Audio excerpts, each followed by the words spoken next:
Connais-tu l'histoire de la console de jeux vidéo?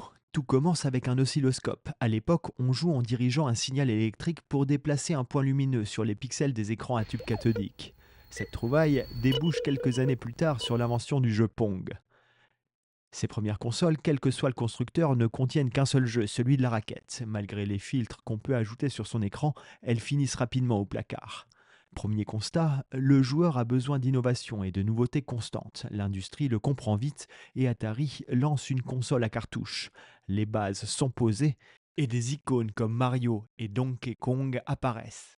La console Atari 2600 se vendra à 40 millions d'unités, mais malgré ce succès, il manque encore quelque chose. La preuve, en 1983, le marché s'effondre, le jeu vidéo doit renaître, et c'est en 1985 qu'il explosera. Avec les consoles révolutionnaires de Nintendo et Sega, la NES et la Master System.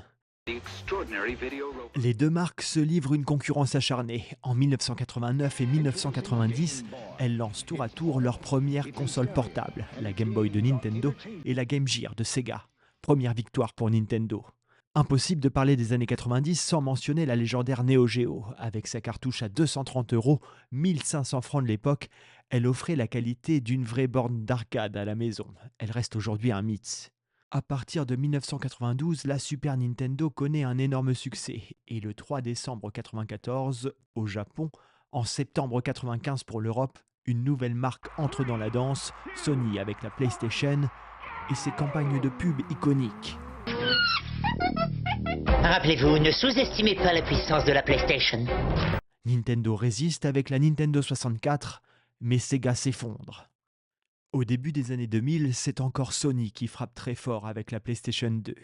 Une autre marque majeure se lance, Microsoft, qui sort la Xbox. Depuis, Sony, Microsoft et Nintendo continuent à faire vivre ce marché immense à coups d'innovation, de flop et de réussite, écrivant ainsi l'histoire du jeu vidéo.